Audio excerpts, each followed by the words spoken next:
Hi all. Everything in my video is pulled from the public domain, and I am using them under the Fair Use, Fair Dealings guidelines. Everything I say is my own opinion.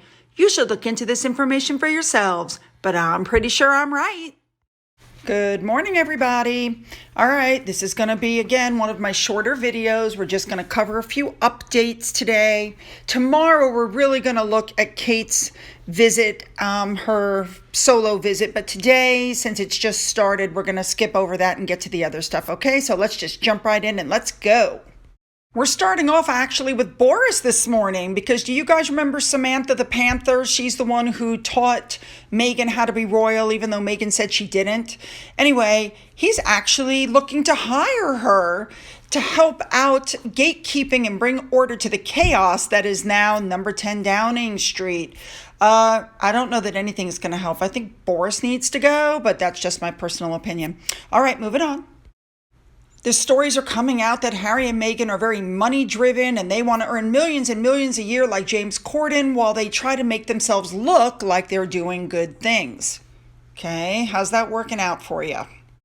With the pandemic, with the lies that they were told, both of them, with the constant lawsuits, people just really aren't interested in them anymore, except their crazy followers. So, all right, moving on. Next up, I kind of knew that this was coming. Do you guys remember when the royal satire, The Prince, came out on HBO and it basically mocked an 8-year-old Prince George and it said horrible things about Prince Philip? And if any of you actually did watch this, and I did not, it was really quite disgusting. It made fun of the kids, and I just feel like the children should be off limits. I know, we know the Sussex Squad from my other videos don't believe that. They've threatened to go kill them, and they say horrible things about them. We've seen it all. But I just feel like children should be off limits, and when this show first came out, I thought it was trashy and low class, and I guess other people believe it, and they've decided not to watch it, and it's been canceled. Good. Moving on to what I consider our big story for the day. Do you guys remember when the Hold Still book came out from Kate and it was a bestseller from like day one? She hid them around for people to find and she donated 100% of the proceeds to 2 separate mental health charities, right? You guys remember all that? It was phenomenal. I've never been able to get my hands on the book. Then Meghan's book came out, and almost immediately it went into the bargain bin for half price. It did not sell well in the UK. It did not sell well really anywhere except the United States, as far as I can tell. And according to Lady C, she bought a ton of those books for herself and signed them, and she's gifting them around to help boost the sales numbers.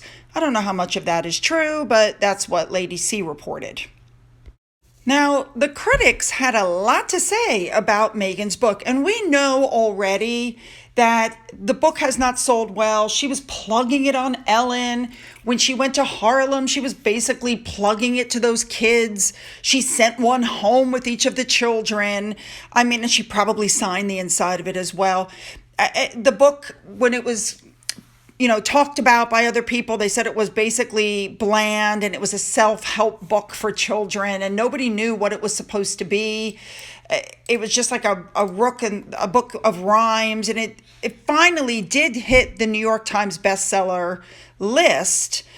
I'm not sure how, but okay, it did. Then William's Earthshot Prize book came out and it shot to the top again, bestseller, doing well. I mean, it's just, I don't know what to say. It's phenomenal. Everybody loves the book. Yeah, okay. Now, let's not forget that Harry is now coming out with his own book, and supposedly this book is going to talk all about Camilla. He's writing it not as the prince he was, but the person he's become. We've already heard all that. But we also know that he also has to reach out to his mother's friends and family, trying to figure out what went on back then, because the truth is he really doesn't remember anything, which is probably why he's using a ghostwriter. But a large portion of the book is about his mother. It's all about his mother, right? And his relationship with his mother and the things that happened to his mother. So what you're looking at now are all the titles of all the other books that have been done about Diana and her life. And I just cannot fathom what other information Harry thinks he's going to add to this, what's already been written throughout the years, especially since he wasn't with her most of the time. He was at school, and she died when he was, 12 years old? I mean, recollections vary, especially when you're a small child. So, yeah, I don't expect this book to be very accurate at all. And of course, we already know that he's going to praise his mother and raise her up to angel status while he's slamming Camilla, the stepmother.